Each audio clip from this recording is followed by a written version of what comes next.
आज बात करते हैं एक बहुत ही जानी मानी कहानी की, शेर और चूहे की। ये वो कहानी है जो हमें बताती है कि असली ताकत और रहमदिली असल में होती क्या है। अच्छा, इस कहानी का जो सेंट्रल आइडिया है ना, वो एक सवाल है। सवाल ये कि क्या कभी कोई छोटा किसी बहुत बड़े और ताकतवर की मदद कर सकता है? सोचिए जरा। चलो, इसी सवाल का जवाब ढूंढते हैं इस कहानी में। तो कहानी शुरू होती है एक कह सकते हैं एक मजेदार गलती से। जंगल में जंगल का राजा मतलब एक बहुत बड़ा शेर खाना वाना खाकर मस्त सो रहा है। अब होता क्या है कि वहीं एक छोटा सा चूहा आ जाता है और उसे सूझती है एक शरारत। वो बिना डरे सोते हुए शेर के ऊपर चढ़ जाता है। कभी इधर दौड़ता है, कभी उधर, और तो और उसकी पूंछ को तो जैसे कोई स्लाइड ही बना लिया हो। और बस शेर की नींद खुल जाती है। वो गुस्से से एक जोर की दहाड़ मारता है और फट से अपने बड़े से पंजे में उस बेचारे छोटे से चूहे को पकड़ लेता है। अब चूहे की जान तो शेर के हाथ में थी, है ना? यहीं से कहानी का वो हिस्सा शुरू होता है जहां एक वादा किया जाता है और दया दिखाई जाती है। चूहा तो डर के मारे कांप रहा था। उसने अपनी जान बख्शने के लिए कहा, महाराज, मुझे जाने दीजिए, क्या पता कभी मैं भी आपकी कोई मदद कर पाऊं। अब ये वादा था तो छोटा, पर इसमें हिम्मत बहुत थी। अब ये सुनकर शेर को तो जोर से हंसी आ गई। भला इतना छोटा सा चूहा उसकी क्या मदद करेगा? ये सोचकर ही उसे मजा आ गया। पर क्योंकि उसका पेट भरा हुआ था, उसने कहा, तेरी किस्मत अच्छी है, मैंने अभी पेट भर के खाया है, जा चला जा यहां से। और उसने चूहे को छोड़ दिया। तो कुछ दिन बीत जाते हैं और अब कहानी में एक नया मोड़ आता है। जंगल में हालात बिल्कुल बदल जाते हैं। जो ताकतवर था वो अब बेबस होने वाला था। हुआ ये कि जंगल में एक नया खतरा आ गया था।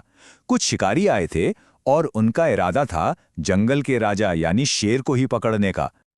उन्होंने बहुत चालाकी से एक बड़ा मजबूत सा जाल बिछा दिया और खुद पेड़ों के पीछे छिपकर इंतजार करने लगे कि कब शेर वहां आए।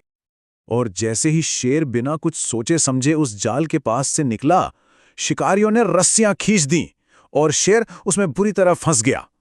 उसे फंसा हुआ देखकर शिकारी उसे ले जाने के लिए गाड़ी लाने चले गए। शेर ने निकलने की बहुत कोशिश की, पर वो जाल इतना मजबूत था कि वो कुछ नहीं कर पाया।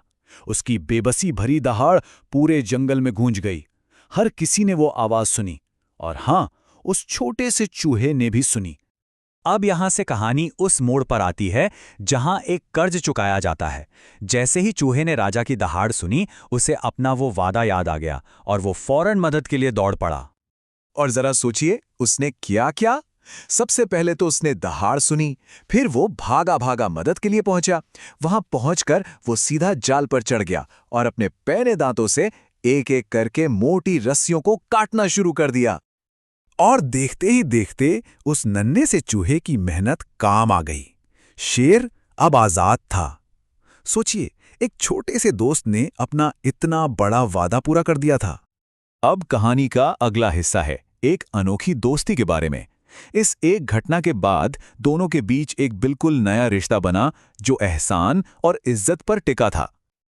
अब जाकर शेर को ये बात समझ आई कि छोटा या बड़ा होने से कोई फर्क नहीं पड़ता। उसने चूहे का शुक्रिया अदा किया और कहा, तुमने राजा की जान बचाई है, आज से तुम इस जंगल के राजकुमार हो।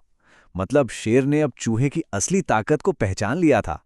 कुछ देर बाद वो शिकारी अपनी गाड़ी लेकर वापस आए, पर जैसे ही उन्होंने आजाद शेर और उस चूहे को अपनी तरफ आते देखा, बस उनके तो होश ही उड़ गए।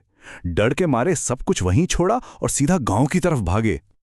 और बस उस दिन के बाद से जंगल का राजा शेर और वो छोटा सा चूहा पक्के दोस्त बन गए, हमेशा के लिए। उनकी दोस्ती की मिसालें दी जाने लगीं। तो ये कहानी आखिर में हमें एक बहुत बड़े सवाल के साथ छोड़ जाती है कि असली ताकत आखिर है क्या? क्या वो सिर्फ जिस्मानी ताकत होती है, या फिर वो रहमदिली, हिम्मत और सही वक्त पर की गई मदद में छुपी होती है? इस बारे में सोचने वाली बात है ना?